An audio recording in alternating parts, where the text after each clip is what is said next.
Assalamualaikum warahmatullahi wabarakatuh. Magandang araw sa ating lahat. At muli, welcome sa aking YouTube channel at Facebook page. At patuloy tayo sa pagbabahagi ng kaunting kaalaman patungkol sa Arabic grammar. At ang tatalakayin natin sa maiksing video ito ay ang tinatawag na Jam'ul Mudhakkar as-Salim. ما دل على أكثر من اثنين بزيادة واو ونون في حالة الرفع أو يا ونون في حالتي النصب والجر. So yan, ang kabuuang kahulugan ng Jam'ul Mudhakkar as-Salim ay kumakatawan sa pangmaramihan o tinatawag na plural, ngunit ito ay sa mga panglalaking kasarian lamang. Yan ang kabuuang pagpapakahulugan sa Jam'ul Mudhakkar as-Salim. Para mas maintindihan natin ang Jam'ul Mudhakkar as-Salim, so meron tayo dito muslimon. Ang muslimon, ito ay mufrad, singular lamang siya. At maaari natin siyang gawing Jam'u al-Mudhakkar as-Salim. So yan, muslimo, dadagdagan natin ng waw at saka nun. Muslimuna. Yan ang nagiging hitsura o kanya siya nabubuo ang Jam'ul Mudhakkar as-Salim. O di naman kaya ay muslimina sa pamamagitan ng pagdagdag ng ya at saka nun. Muslimina. So yan. So meron tayong muslimuna, meron ding muslimina. So kung kailan natin siya ginagamit, kung muslimon or muslimin, ay depende yan sa pangungusap na ginagamitan sa kanila. So, saimun, saimuna, or saimina, saimina. Ayan. So, yurfa'u bilwaw. So, ang Jam'ul Mudhakkar as-Salim, nagiging marfu siya sa pamamagitan ng waw. So, halimbawa, ja'al muslimu. So, yung al-muslimu, siya ay mufrad, singular. Kaya siya ay marfu sa pamamagitan ng ad-dhamma. Ayan. Yan yung dhamma nakikita natin. Pero, gagawin natin siyang Jam'ul Mudhakkar as-Salim. Ito na siya. Ja'a al-muslimuna. So, yung ja'al muslimu, mufrad, siya ay fa'il doon. At ang fa'il ay marfu, kaya siya ay marfu sa pamamagitan ng ad-dhamma. Pero dito sa ja'al muslimuna, marfu din siya, pero ang katumbas ng dhamma doon sa mufrad ay etong waw. Yan.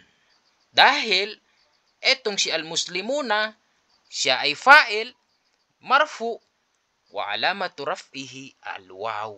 Yung waw. Bakit? Dahil siya ay Jam'u al-Mudhakkar as-Salim. Pangalawang halimbawa, al-mudarrisu, jalisun. Jalisun. Ayan.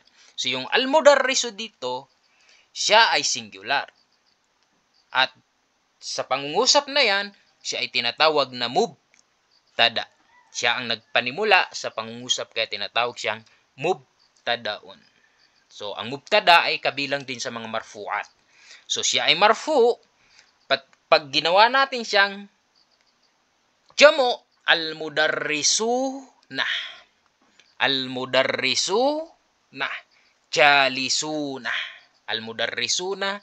Jalisuna. So, yung al-mudarrisuna, siya rin ay marfu dahil siya ay mubtada. Pero, mubtada at ang palatandaan ng pagiging marfu niya ay itong waw, katumbas nitong dhamma sa singular. Ayan. Mubtadaon, marfuon, wa alamatu raf'ihi al-waw. Yan.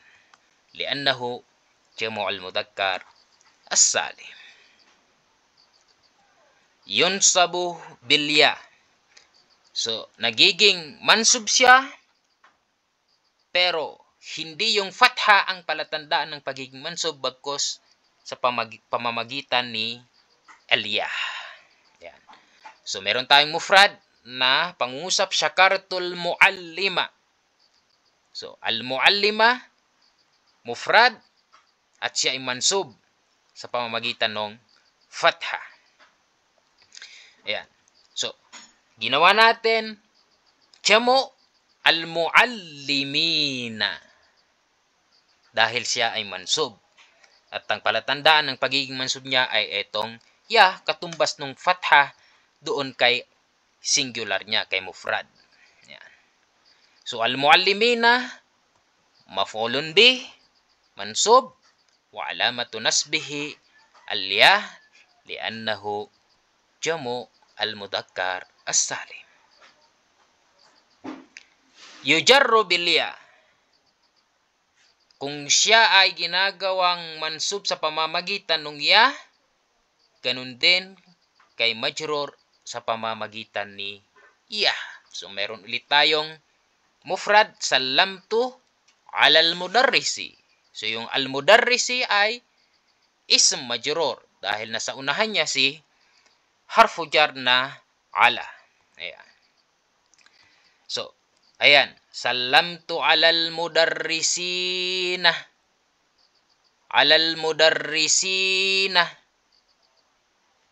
So, al-mudarrisina, siya ay ism majrur din, pero ang katumbas nung kasra ay etong ya. Ayan. So, al-mudarrisin ismun majrur wa alamatu jarrihi etong ya. Liannahu jamu al-mudzakkar as-salim. At yan ang lesson natin sa maiksing bidyong ito. Sana ay kahit maiksi siya, ay meron kayong natutunan sa ating pagpapaliwanag. Maraming salamat sa inyong panonood. Sa mga bago pa lang, please, huwag kalimutang mag-subscribe, paki-like, and share na rin ang video ito. Pindutin na rin ang notification bell nang sa ganon ay ma-notify kayo sa mga susunod pang aralin na aking ibabahagi sa inyo. Muli, Assalamualaikum warahmatullahi wabarakatuh.